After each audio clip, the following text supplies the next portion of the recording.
Yep. Awesome. So you said you can maybe walk us through. I can walk you through. It will take about 10 minutes, I'm afraid. But feel free to stop me or to interrupt me. Cool. And yeah, if we want to take notes, just do it in the, I'd say, general chat on the Slack. And I will now push the share screen button. See what happens. Yeah, share screen. So now you should see my screen. Is that the case? Oh, yeah. Yes. Yes, okay. Fine. So what you are seeing right now is a tool called NewsWhip, or a company called NewsWhip, and the tool is called Spike, as you can see in the URL. And what it does is it will monitor social networks, such as Twitter, of course, and Facebook. And it will make predictions based on some fancy algorithm. And the predictions are about the predicted social interactions.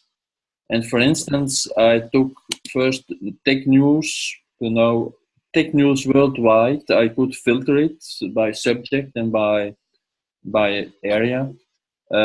So for now, for the next 14 hours, this strange story about Manila Times columnist falls victim to fake news is supposed to get more than 13,000 social interactions, such as tweets, retweets, comments, etc., in the next 14 hours.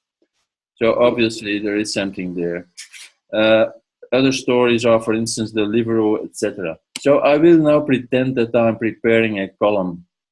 And to be honest, I'm not that interested in the Manila Times columnist. So I will switch here. In my panels at the left side, I have all kinds of subjects, such as machine learning, which are obviously far more serious. So serious that the story here is about a sex robot called Samantha from the Quality newspaper Mirror in the UK. And there you see in predicted interactions 10,000. And well, this might be interesting, even though I admit it's a bit seedy and a bit easy, but maybe I could expand this to a kind of meditation on cyber sex and stuff like that, or sex in cyber times. And this is the story. I can easily retrieve it, and it's a typical Mirror story. Okay, so what I did then is I already did this actually, to Diigo, which is here the bookmarklet, and I can eventually edit this. Okay, so I have the title of it. I won't use an outliner for this one. I've been adding tags such as cyber sex, robot sex, sex, gender. And I could also share it to a group. I could say here, this is typically something my esteemed co-learners at MetaCox will be interested in. So I can now share it to the group. I save it. And hooray, it's up there in my Diigo library, which you can see right here. Sex robot Samantha is in it.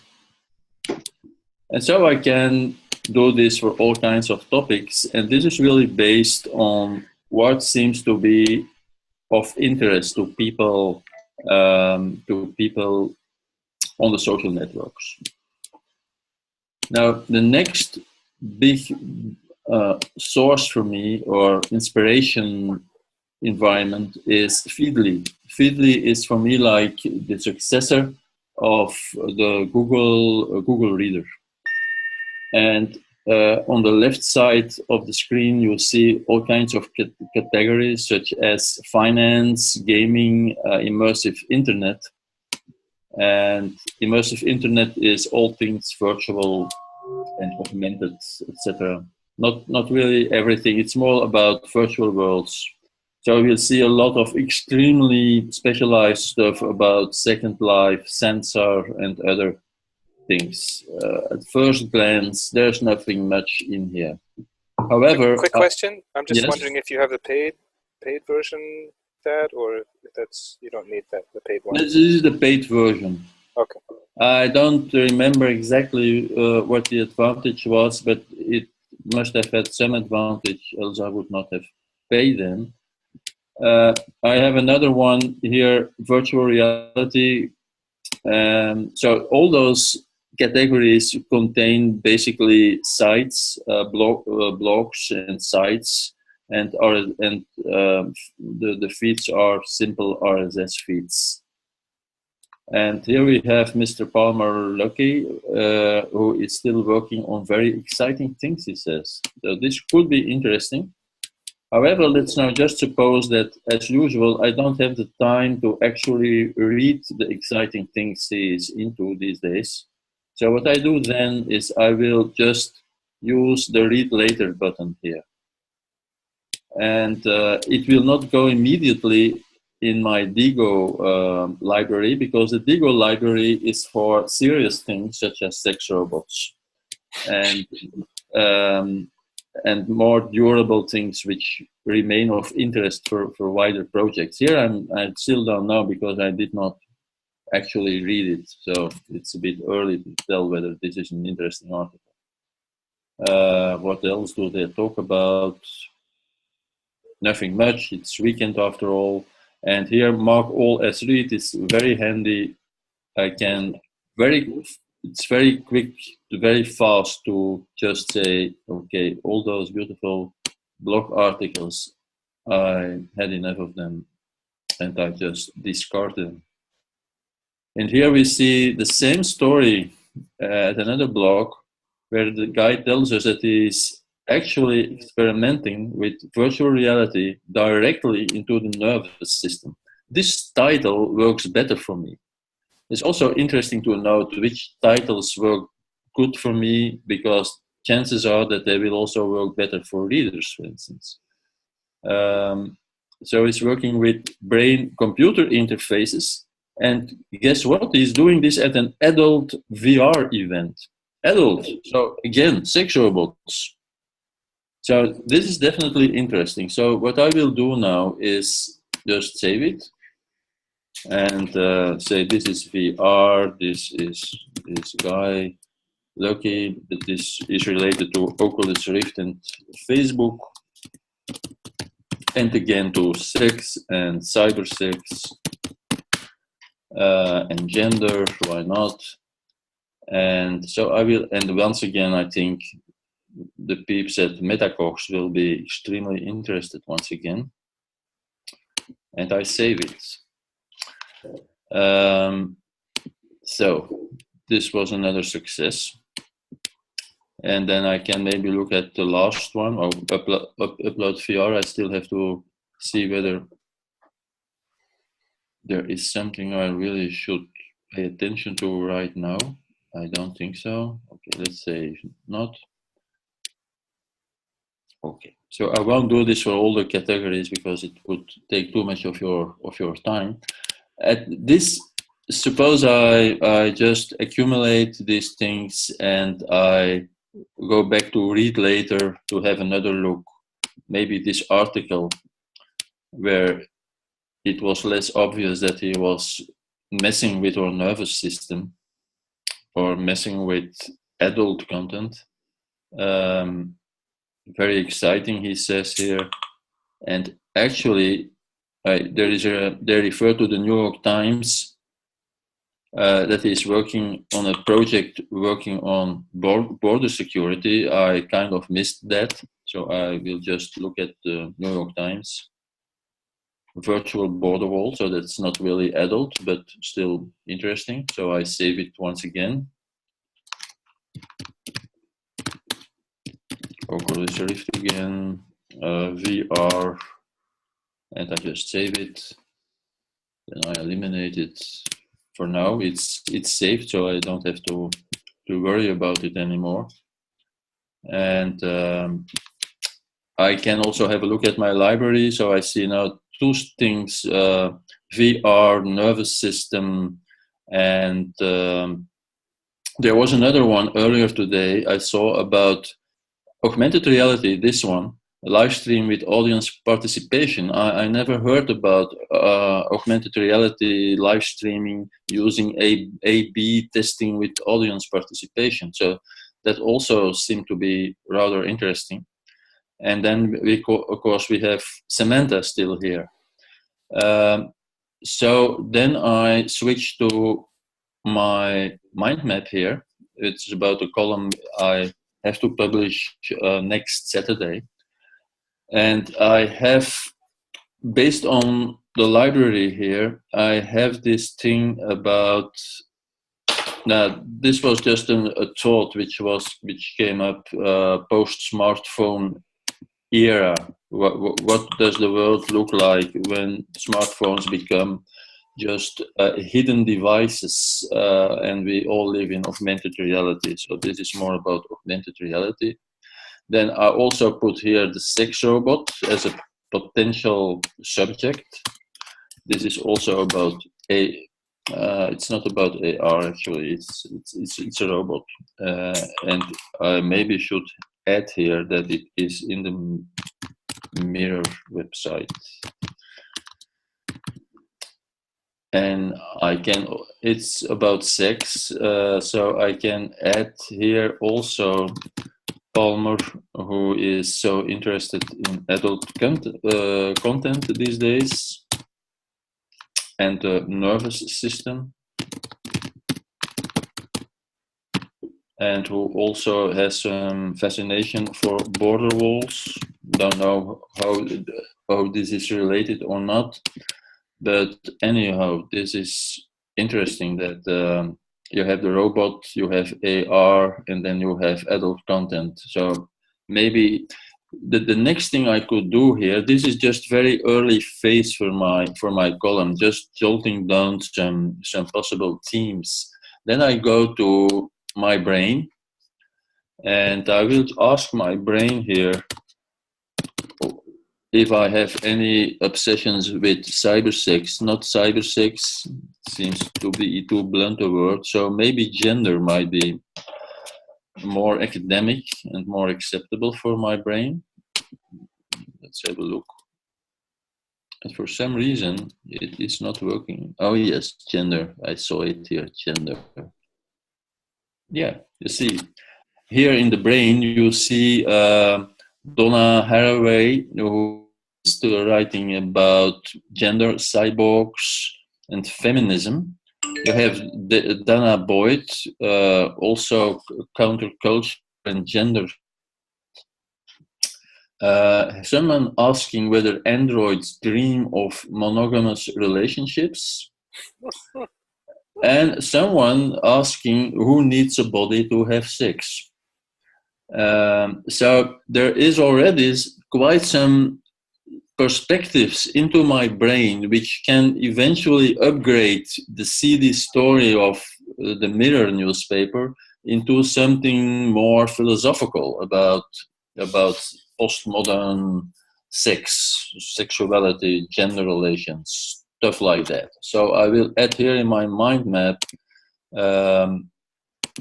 search brain for gender, so that I won't forget this, and it will just add to my inspiration. And then eventually I will write a text here where there's nothing yet, of course, in Google Docs, and make various drafts this week until something like a publishable column will emerge. Possibly about sex, or maybe about something else, because it's still very early on the week. So that's a bit my presentation, how I work and use the various Howard tools to get where I get. Okay? Very cool. I had another quick question about the brain. Was that you were searching your brain, or that was like a community of other No, brains? it's my personal brain, which I externalized in the brain. Okay. And I have been neglecting it a bit, but even so, there is still a lot in it, and I will stop sharing now. Yep, and so there is still a lot in the brain which I can use, and it's typically this kind of stuff which makes something mundane and something sensationalist-like into something which actually says something about humanity in the 21st century, rather than just saying, oh, you have to know something, there's a very cheap sex robot coming out. It's not really the thing I'm about. So, but if people start talking about new gender relations and feminism and cyber, then it becomes obviously far more interesting. Cool. And you use, I guess, both Diigo and the brain is, I guess, more private, and Diigo's more for kind of public, collaborative. Well, Diigo, making of connections. The Diigo, it's only collaborative with you guys for the moment. I don't use it at the. I try to use it at the newsroom, but nobody was interested. There's no one who works like me. In fact, it seems that we're not exposed to the indoctrination by Howard, so they simply don't get it. It really takes some weeks to experiment and to. I don't know how they work actually, but the funny thing is when they write something about this kind of themes, they all come to me and they ask me, "Oh, did you in one of your columns? Maybe you or in one of your preparations?" They all seem to suppose that I have materials about it, which is often true, and it's just because I use this system. Of course, they could use the same system, but they just are too lazy to do it. So instead of using just the brain, like what are the advantages you feel for Diigo? Why not just use the brain? Or is it more just for the like high level, deeper stuff, and the brain is for dumping lots and lots and lots of things? No, it's not for dumping. It's really, I think if read later at Feedly is a kind of a first hurdle to take by stuff. And then there is a second curation, and the best of it goes into Diigo. And the brain is really for the heavy stuff. For instance, if I really got a new insight or I read something where I think, wow, this changes my perspective on part of the world, then that goes into the brain. I don't want to clutter it up. While that's less of an issue for, at least as far as I'm concerned, for Diigo. So there's more in Diigo than there is in the brain. And the brain has this nice feature where you can actually bring everything into relation with everything randomly, which is also nice to I can show that actually. Oh, you are all aware of that, I guess. I'd like to see if it's quick. I'm interested to see how that's you can use it in practical. Yeah, I will try to show it right now. It's here. The brain is here, of course. Okay, so I have to remove this. So I can, it is called, where is that function? One moment. This is actually the web version of the brain, I do realize right now. That's just the web, and I'm not sure whether the web version has that affordance of, I'll try it. This is the real brain.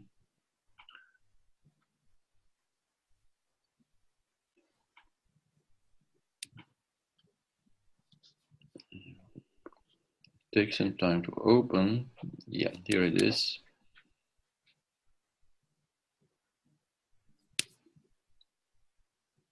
These are the typical. Okay, so I take this. And then there is an option to wander here. Okay, and here you see how it is making you crazy. It's a kind of a psychedelic experience, then you see very fast, it's going too fast now. And it's too much, I think. But you could capture that on video. That would be pretty cool. Yes.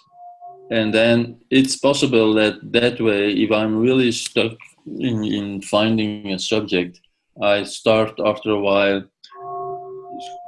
my associative thinking gears up, and I relate some seemingly unrelated things and use that. But it is actually randomizing and not just going through everything. I think it's randomly everything or something. I think it's very random. Oh. Very cool. It's funny. But can you slow it down, or that's actually how you? I don't think I really should look into that, whether I can slow it down. I don't think so. I don't think I can. But you saw psychedelic drugs were popular. Yeah. And terrorists and Bitcoin and community money and potlatch and the situationists. Dada. I was just scrolling by the somewhere. Pierre Gauche. Cabaret Voltaire is a couple minutes from here. Yeah. So. Okay. Cool. It's very simple, I think, but it's simple for us. But if you explain it to people who have not been exposed to this kind of mind amplification, they tend to think it's extremely complicated and intricate and everything. So, Roland, you don't use notes of any kind. You just go right from your... I use Google Docs, and I have Evernote. I also use Evernote. Okay. But not so very. I use it literally. For instance, I was at a very interesting talk last night, and then I use my smartphone and Evernote to jot down notes. But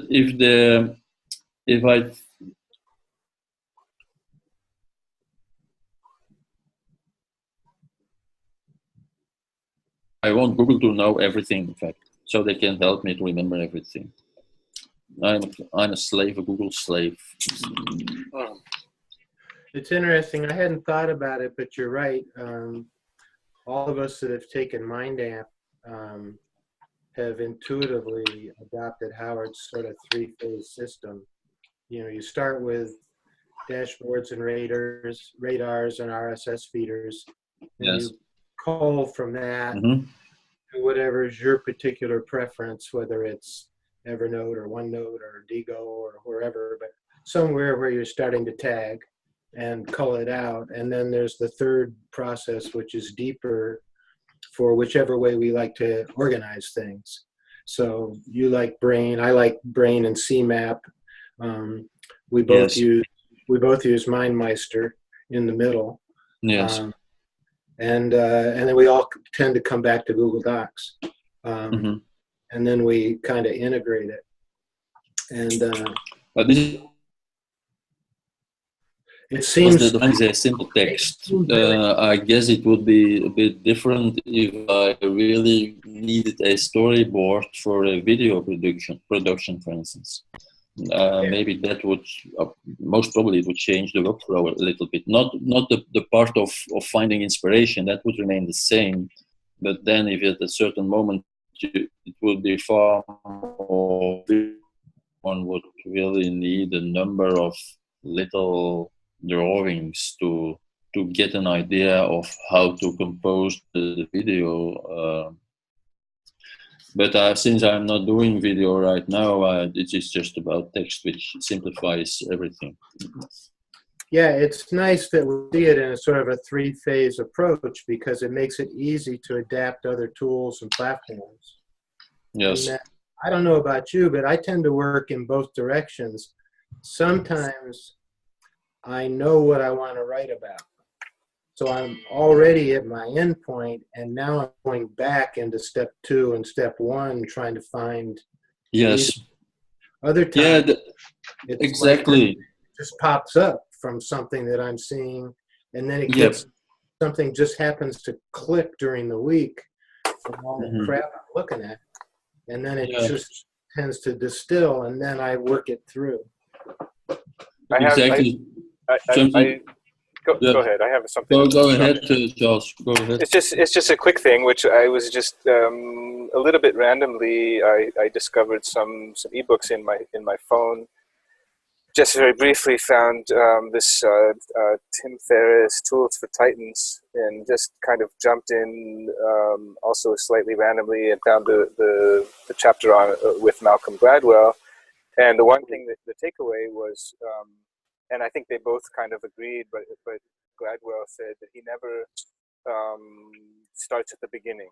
You know, it was something. The question was something about, you know, how do you start, or how do you, I don't know. And he said he always just jumps right into the middle somewhere of a narrative or a story, never from the beginning.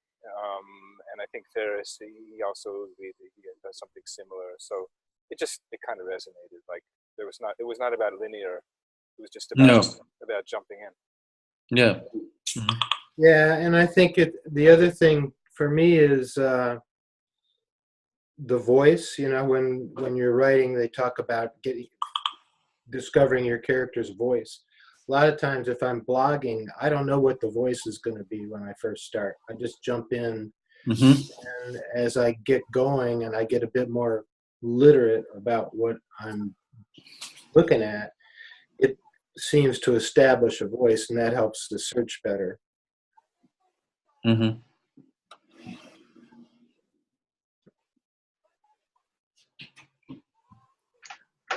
One thing I want to ask about the NewsWhip you were sharing earlier on, how good do you feel its algorithms are for both pulling up important stories and also predicting how well they're going to perform, I guess, in terms of as memes or whatever? I think it's pretty accurate. It's they take into account stuff immediately after a story is published on a website. They will, one of the elements of the algorithm, of course they won't say how the algorithm works exactly, but one of the elements is whether it's gaining traction more on Twitter than on Facebook. And if it's more on Twitter, what typically happens is that the peak of the conversation will happen rather fast, but will wither away also rather fast. While if it's steadily growing on Facebook, that's often an indication that the conversation will last longer. So that's one of the elements. And it's pretty accurate. So I can use this for my own site. So the stuff my newspaper is publishing, they will make a prediction which stuff will do best on Facebook and on Twitter. But I can do the same, of course, for competitors, for other newspapers, and have a kind of constant dashboard seeing which of their stories will do well. And it gives a kind of a ethical challenge for the newsroom.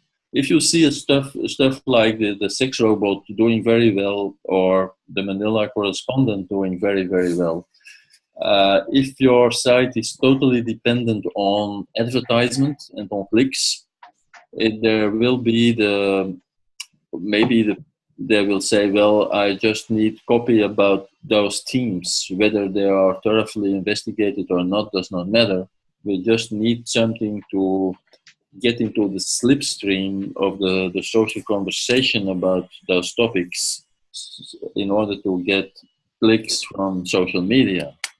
That obviously is not the way we work, but I can imagine that it works that way, that it's just a radar system, and you know that between now and 10 hours, this will be a major theme. And then, well, if you manage to have a story in 1 hour time about the same subject and using the right search engine and social engine optimization words, then you can hope to capture more traffic by. So that's the way these things are being used, I'm afraid.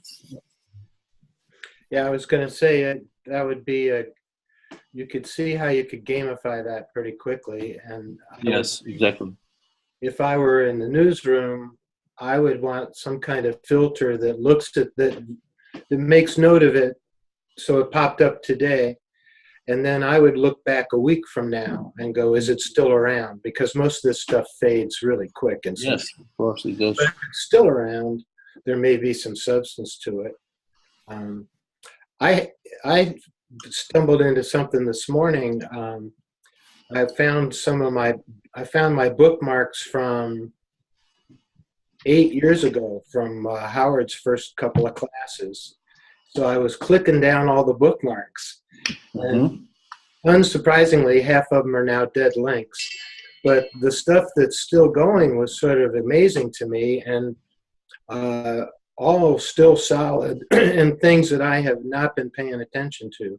So I've realized I need to go back and bring them into my Yes. knowledge garden, because they were all big at the time, and then we just kind of kept going. Do you use? A lot of them are in the Wayback. Yeah. You find the dead ones in the Wayback Machine. Do you use Lexis at all, Roland? No, I used to, and we had a subscription to it because it's subscription based, isn't it? Yeah, it's expensive. It's very expensive, and then we stopped paying for it, so I don't no longer use it. Okay. I had another, I thought, kind of question, Roland. You mentioned earlier about the headlines, the titles of similar posts, Yes. stories in different publications, and I'm just curious. What are the capabilities of this tool, this NewsWhip, in terms of contrasting the predictions between two similar stories but with different headlines, or can you generate metrics, or I don't know. I'm just triggered a few thoughts there.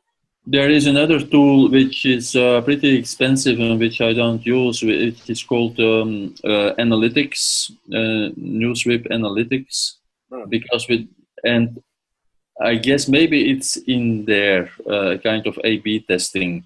But right now we are building a new website, and we will probably use Adobe Analytics. And so we also have used Chartbeat, and maybe we will use Parsify, and Chartbeat, for instance, also has these A/B affordances, which actually means that you send one title to 100 people and another title to yet another 100 people, and then you see how they respond. And there, once again, there's a kind of an ethical reflection which is needed.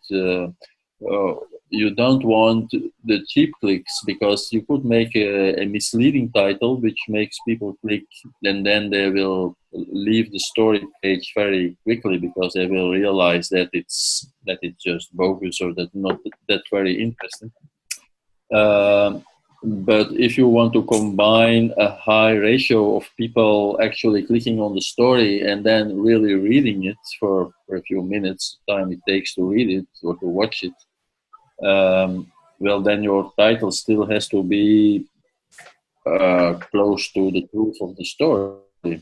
But I think that the example of Palmer and his interest for the nervous system is great, because one title was just saying, oh, Mr. Palmer, he is still into VR, he still has exciting projects. And then there's a tendency, but I think most readers will think, well, obviously he's still in VR and obviously stuff, so that's nothing special. But if you can say more specifically that he's very much into manipulating the nervous system, then it's already far more concrete, and it reminds me of what Facebook is doing in the secret building of. They're also investigating how to have direct machine brain interfaces and stuff like that. So that title for me worked far better. Now, if the story, in the story, it seems that there is absolutely nothing about the nervous system, or only just blandly saying, well, he's interested into the nervous system and no further explanation, then obviously I will be disappointed. Well, and then also the thing, if you put that together with Samantha, that's a shift. Bots up until now have all been niche. And Samantha's an all-purpose bot. She's a family bot, and you can switch her to a sex bot. Yes. That's a whole shift in thinking about bots. And be interesting to see if that shift is going on in other places as well. Yes. Because that would be a huge market. Yeah, because the adult industry is really often pointing the way to major things to happening. Yeah, they use it before anybody. And yes. Also, I think culturally, it's not as taboo as it used to be. I mean, we're certainly not Victorian age, but it makes you wonder where we're going when you can sort of blasely have a sex bot who can also play games with the kids. And tell jokes, even telling jokes. Right, and probably turn on the TV and dim the lights. Yes. Bring up the fireplace and put on Luther Vandross. But you can picture a lot of, I mean, speaking of jokes, I mean, you know, having the switching get switched around, or, you know, kind of signals just get scrambled, or who knows, human error. I mean, you know, and then you know, the kids get the adult treatment and vice versa. Yes. I mean, it's going to be funny, you know. But, These days, I get my sexual advice from 10-year-olds. They know more than I do. Yeah. So I guess it's all from YouTube, right? Yeah. I think it will be a big hit in Japan, because Japan has this very specific subculture of men marrying dolls, which even are not really very realistic or that good looking. They're just having a deep emotional relationship with plastic dolls. And it's... Well, yeah, and that was William Gibson's point in Edoru. Yes. He wrote 20 years ago, but he's right on the money, where the anime and the manga and avatars will actually have extreme followings. And you see it in a subgenre of the gaming community. They are incapable of human relationships, but they can get on with their avatars. Yes. Yeah, that's really so interesting. These are really all topics of digital humanities, or how should you call it, augmented humanities or digital humanities. Right. And that's really one of the, it also, I think it's one of the things that is you are so much interested in, I know. Yeah, and I would say, just from a sociological perspective, it's still early days. I don't think of our technology revolution as having gotten out of its teens yet. So I'm not surprised that you see some of the how pronounced interest in sex and games and all of that is. But I think as the net matures and as digital humans mature, that'll all. But for right now, it's certainly fodder for the right-wing conservatives. They're apparently we didn't die yesterday, but there'll be another apocalypse, a digital apocalypse. But I don't see anything to get hysterical about.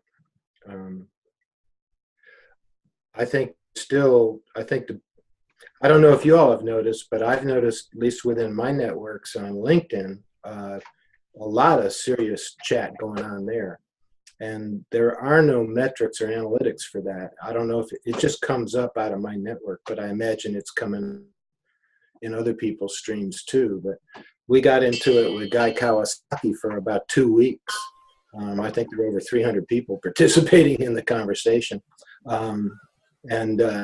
So that may be something that LinkedIn develops. There's certainly room for it. Do you mean, can you be more specific? I'm not exactly following you, Ted. Metrics on dialogues, keywords in LinkedIn, or what do you mean? Yeah, well, in my network, I've got a lot of CEOs and a lot of tech people and VC people. And Guy Kawasaki posted an article of something he was looking at into the future, and I made a response to it, and then it just took off. And over a period of 2 weeks, the conversation had over 350 people involved in it. And I was sitting there just going, Christ, this is probably one of the deeper conversations I've had anywhere. And it happened by accident on LinkedIn. So I started thinking, wow, I wish there was some kind of analytics or some kind of way to tag or to find these kinds of things. Because I'm thinking, if that happened in my network, it must be happening other places. Wouldn't it be nice if I could put in a keyword, go find conversations, and then find other people to bring into my network, that kind of thing. But you're all about these tools, these social aggregator distribution tools, and a lot of them integrate LinkedIn. So they don't, but they only integrate LinkedIn in the terms of when I post. They'll let me post out to LinkedIn. Right, okay. Not letting me know what's going on across the board. LinkedIn hasn't done anything like Twitter has, where you can really get inside it. And so I think there are no trending topics. There is no metric about trending topics on LinkedIn, for instance. Yeah, and it would also let me find new nomads because, I discovered a lot by the people that got in the conversation. Yes. Because they at least were on my wavelength.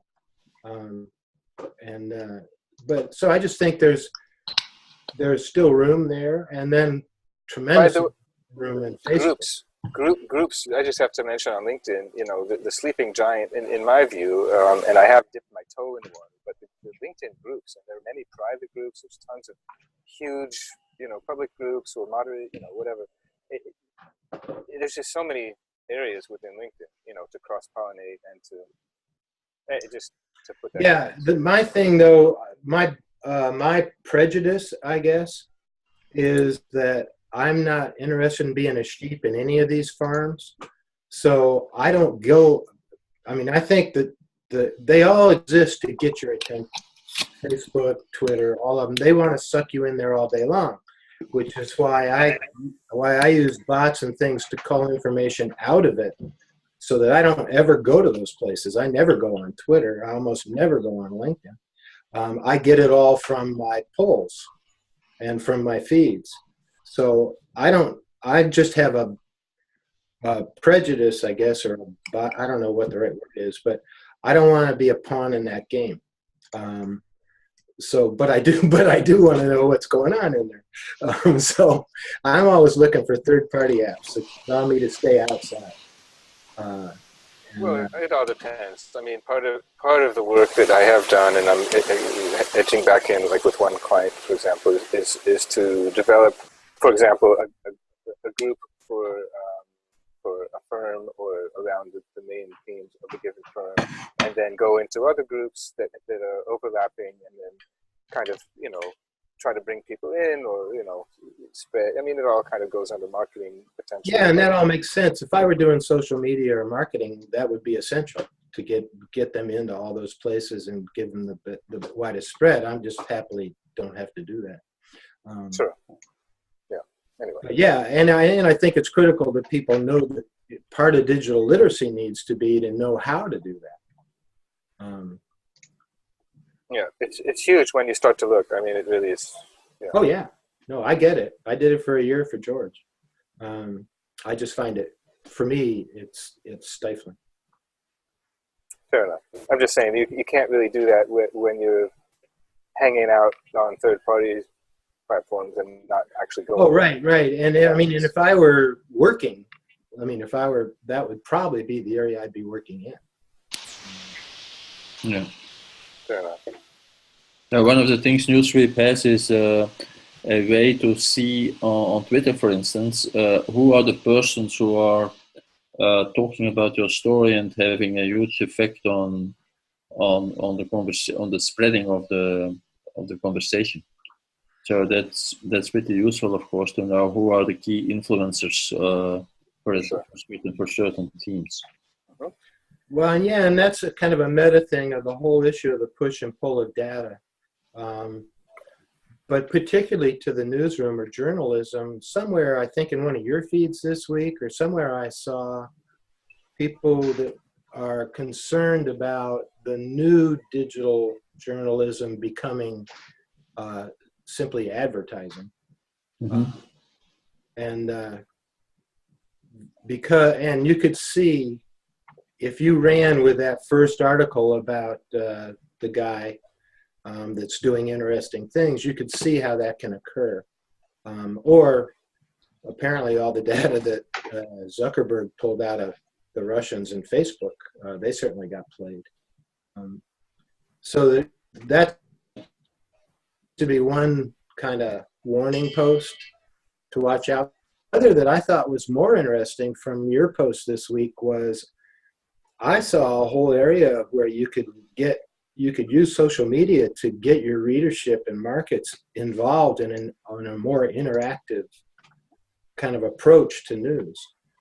And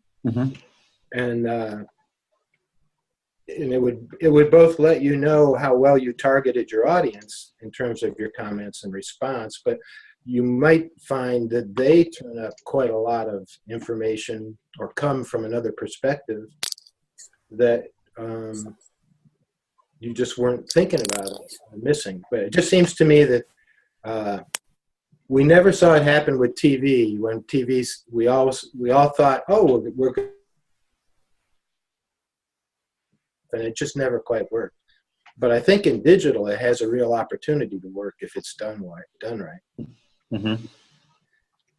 And then somewhere, I hope some place takes the channel of deep news. I still want and need people that have really done deep thinking on subjects that are long reads, where I can go and get an education and not expect to get my news in a 3/4 of a second click on a page. Can you explain that more? Is that it's not just long read or what? Well, I come up from the old days of like I.F. Stone and William F. Buckley and Walter Cronkite and people who talked for hours and you listened for hours. And, I mean, the joke with like Ken Burns right now is doing his Vietnam thing on PBS, and somebody joked it's longer than the war. They didn't like it because it required too much attention. And I mean, and you watch these millennials who only have a 3/4 of a second attention span. They're like gnats. And I hope that journalism, will do deep journalism of really getting into a subject and coming at it from all sides, pros and cons and in the middle. There's got to be a place for that. I don't know where it's going to find. I mean, I'm not sure yet. I thought about how ludicrous it is to subscribe to Time magazine. By the time it gets to your mailbox, that news has been done and over with. But something like the Atlantic, or some of the journals are still critical, and and I know a lot of them have gone digital, but somewhere I hope there can still be a place where journalism, no matter how it sees all of its facets, and looks like it's going to primarily be video and digital, I hope they see where they can also be a bridge to deeper conversations and deeper thinking. Yeah. Otherwise, we're in trouble because I don't know where else you're going to get it unless you took a university class. Yeah, and it's interesting that you say that, because I think that a lot of, if people talk about the crisis in media, there is also a lot to be said about the similar, very parallel crisis in academia.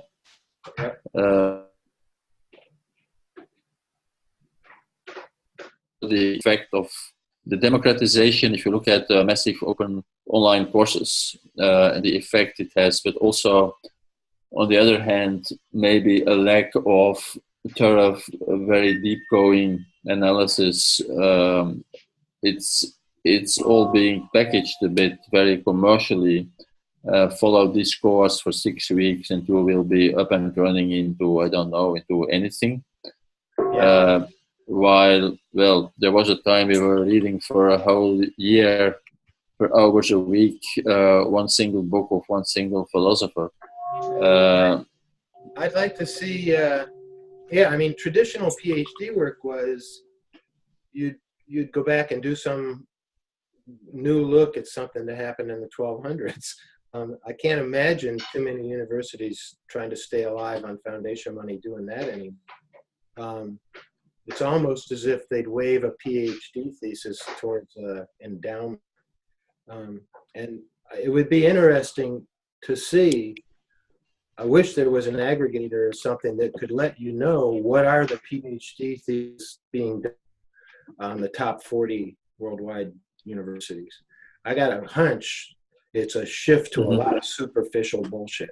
And that's just my hunch. But I'd like to see where, because generally, and this is something that's changing too, but I mean, in the olden days, which were like 10 years ago, in the olden days, what happened at the graduate level eventually enculturated over 20 years into the culture, into the society.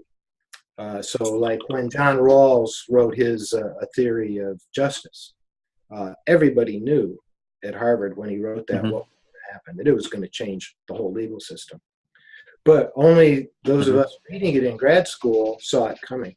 And now here we are 20 years later reaping the fruit of that. I don't think that, I'm not sure anymore, and this comes back to the sociology of cyberspace and digital culture, I'm not sure anymore what the churning forces are that really are driving the next 20 years. I know what all the graphs show in terms of tech and future, but that's not society.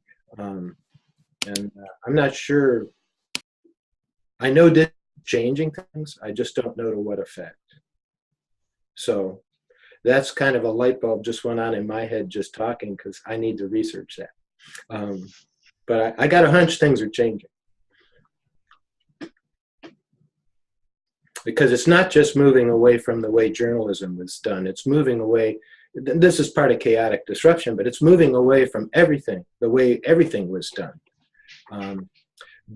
I just saw some kind of poll this morning that was saying this generation of kids no longer believes in capitalism. That's a gigantic change. That might be a mistake too, but that's a gigantic change. And if they're thinking of replacing that with Bitcoin, they're in for a shock. But anyway, just the whole thing, everything's changing. It's not just journalism. I think journalism is an indication of how much things are changing. And it does parallel the university. I'd love to get Brian Alexander in here sometime.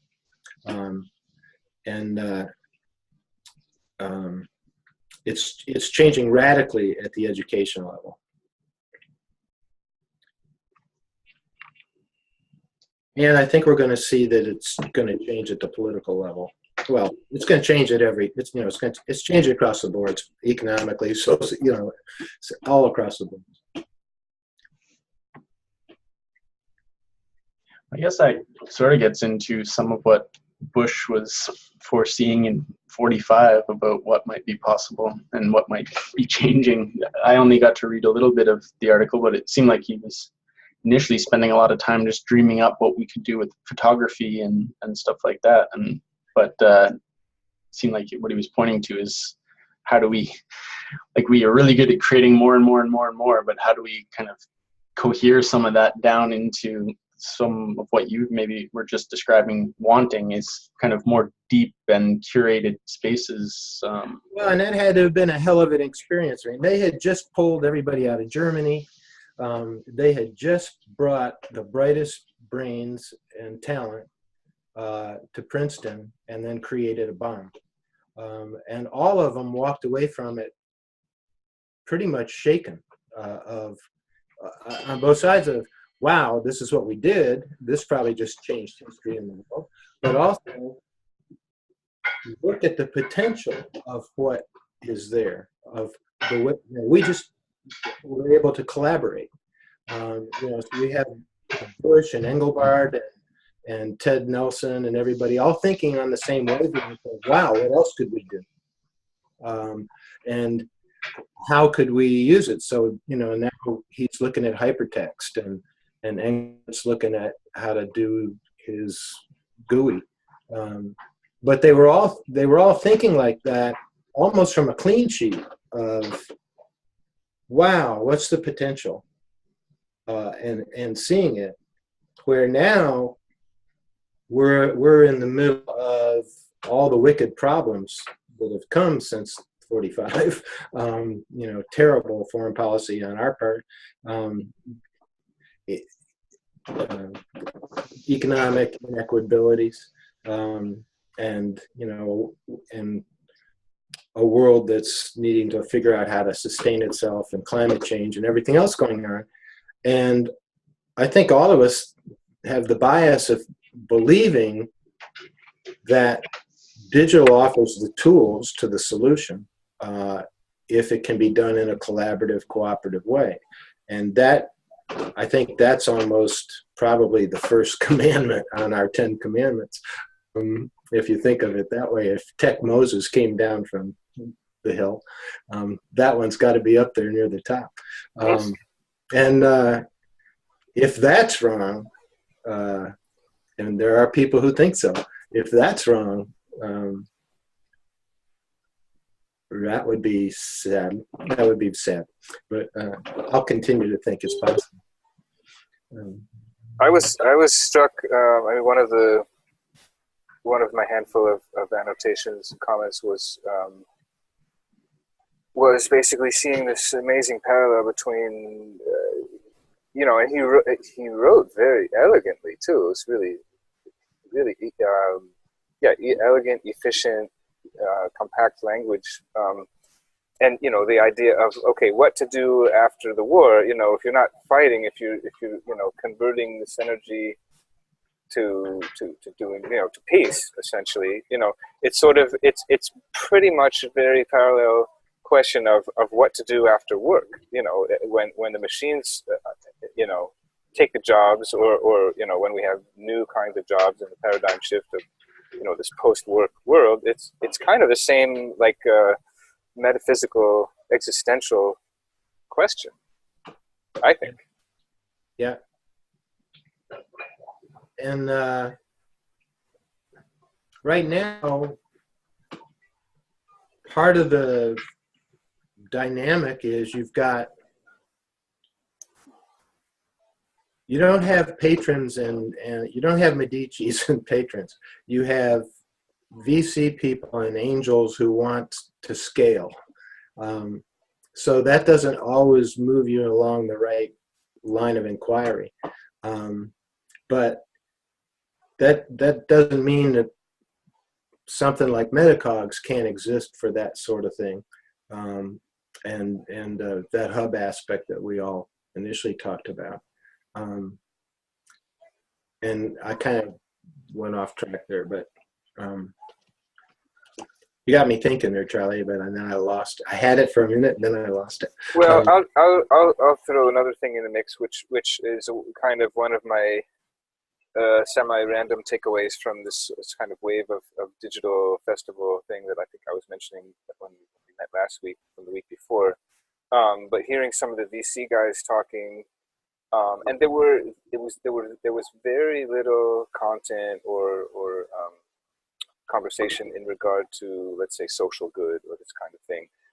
But one of the questions that came up just before I had my hand up, and then someone kind of asked the same question. But basically, the response, or what I got from the answer was, well, instead of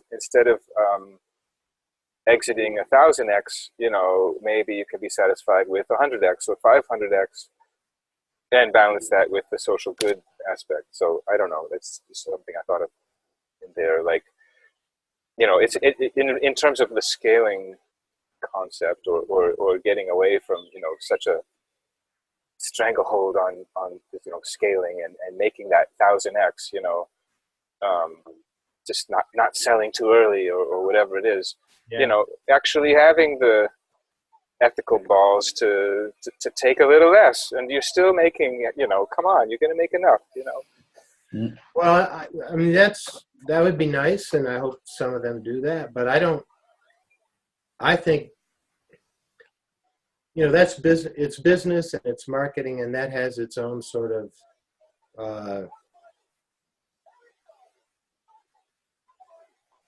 laws of success. So I don't expect. A shark is a shark. I mean, that's Yeah, basically. So I think it would be nice to have other people putting their time and talent to another place for where can you do the community garden kind of thing, and where do you do the social good sort of things. Like the guy that I forget his name, but he was one of the original partners in Facebook, and he took his money and broke off and started Jumo, which is strictly for social causes. And he took all his billions and he went in that direction. So I think that's, I think it may have a better chance of success if you find other avenues of approach for the wicked problems, even though they're going to have to eventually circle back. I mean, eventually it all comes back to greed and politics and economics. Talking about politics, it's just in that Angela Merkel, as would be predicted, did win the elections in Germany, but the extreme right Alternative für Deutschland is now the third party of the country, I think, and I even think they're the second party in Eastern Germany. Wow. And so they have, if you look at Germany in total, they are somewhere between 10% and 15% of the votes. And what's also remarkable is that the workers who predominantly were voting for Christian Democrats or the Social Democrats in the past stopped doing so. So less than half of them is still voting for one of the two big ideological families. And I guess lots of them, if you look at the males in Eastern Germany, they predominantly voted for the extreme right. So it's just more polarization. Yes. So we look at Trump over here, and I don't think we've contextualized him in the sense of him being the tip of an iceberg that's actually something going on globally. Mm-hmm. Yeah, it's really global. It's not just the US and Germany. It's pretty different from the US in many respects, I think. And yet, if you look at it, it's the same polarization, the same groups of people who are disappointed, afraid, and really feeling existentially threatened. And they're going for the populists and extreme right nutcases. And that's such a massive shift. Sometimes it seems so little we can do. You can talk about digital and social good, but how do you actually? I sometimes feel that in my sports club we do more for integration and communication inside society than intellectuals can do, writing impressive books or launching big initiatives. This kind of parallels your the 50th anniversary of Paris coming up next year. If you start looking at it's easy to look back and see what were the various factors in the zeitgeist of those days. But if you begin Yes. to try and look at what are the current pulses, certainly this is one of them. The other one, an other one, seems to be across the board. People, whatever we're calling reality, Yeah. people just don't seem to feel that they're able to participate in it or that they have a stake in it. They would rather play games or go fucking Yes. silly or do drugs. Yeah. So there's something about, it's glib to say it's one of the future shocks, but it's something about chaotic disruption where the governments and people at the helm have not given people any sense of a piece of the future. And so everybody bunkers up. But it's worth starting to think, if you haven't done a segment on the brain or wherever you're putting your stuff together for that 50th retrospective, Yeah. it's worth doing one where we could start thinking in that direction, because I think I will do it right now. reasons to be back on the street come next April. I mean, even it was mind-boggling to me. Berkeley shut down their free speech meeting. They couldn't have a free speech meeting at Berkeley because they were being shouted. They were too busy shouting each other down, so they Yeah. terminated it. Unbelievable. I mean, and that was the hub of 50 years ago. It's also the 50th of the mother of all demos. Is it? Oh. Yep, 68, right? Soon, coming up. I know. thought it was earlier than that. Was it that late? 1968, I thought. Well, you might be right. I guess for some reason I thought it was 50s. Well, no, you're right. Yeah, you're right, because he needed members. Yeah. I know because Sam Hahn, who is, or Doug was his mentor, if you are aware of Sam Hahn, he's in the metacurrency space, and he's involved with organizing kind of a big conference for the 50th anniversary. If you have any links on that, or keep us posted, that sounds interesting. Yeah, I will. I'm not going to be here much longer today, but is there something maybe briefly we can get on track as far as the Open Learning Commons or I don't know, MetaMaps hypothesis and or thinking about the courses? I mean, I'm cool just to hang, and it's all great. I'm just wondering if there's any bit of focus that we can bring. Well, we still have to read Ted Nelson's the chapter about Ted Nelson in MIT's new media reader. Something we still should do using hypothesis, I think. Oh, I don't know if I saw that. Maybe I missed something. That was, we were doing that before you came in last week. Okay. Also, is there a way, I was a little frustrated when I was annotating last week to realize that I was annotating along with 500 prior annotations. Is there a way to copy a particular part of text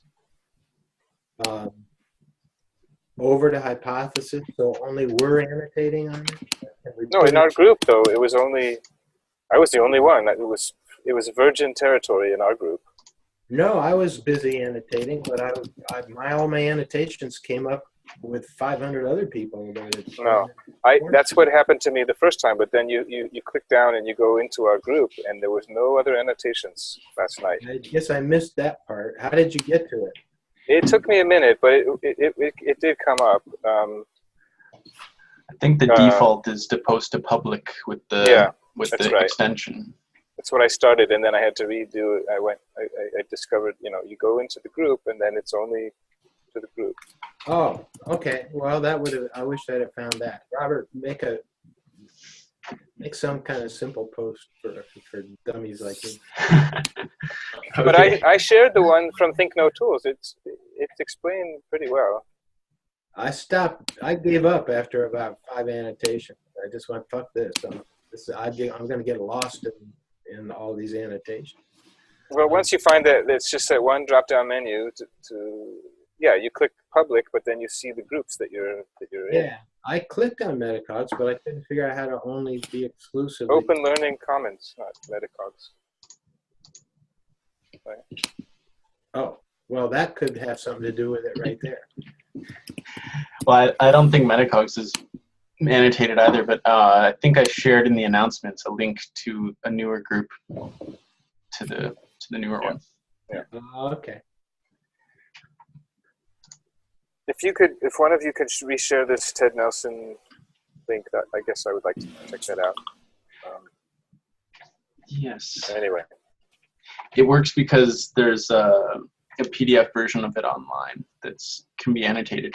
And actually, the one thing that's really neat about Hypothesis is I guess a lot of PDFs have some sort of unique identifier embedded in them. So as long as that's done, whether you annotate, say, a local file or the same PDF on multiple different places on the web, it actually will bring all those together into one as long as the PDFs have this special unique identifier embedded in them in some way, which I'm assuming a lot of like academic papers do.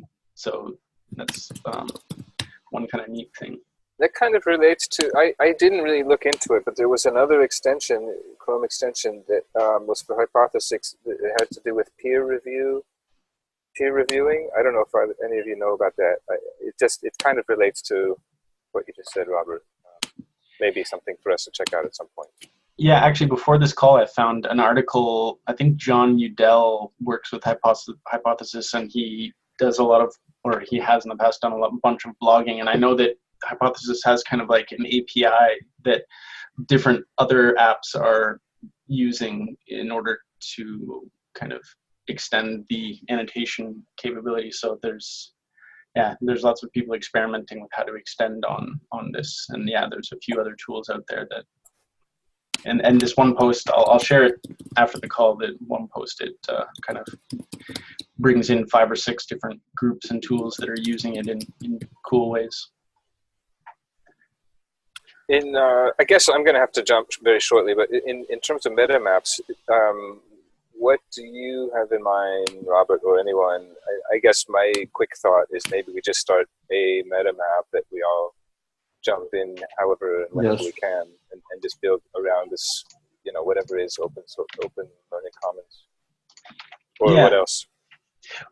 Well, we didn't really need it today, but all I was going to do is kind of jump in on a collaborative map and say, like, okay, we can have an open discussion and see where the conversation goes just on the map. And but we didn't really have any problems with flowing with that. So the on the map I just shared in the chat was something I just threw together as Roland was talking that kind of showed the flow of some of the tools and the stages.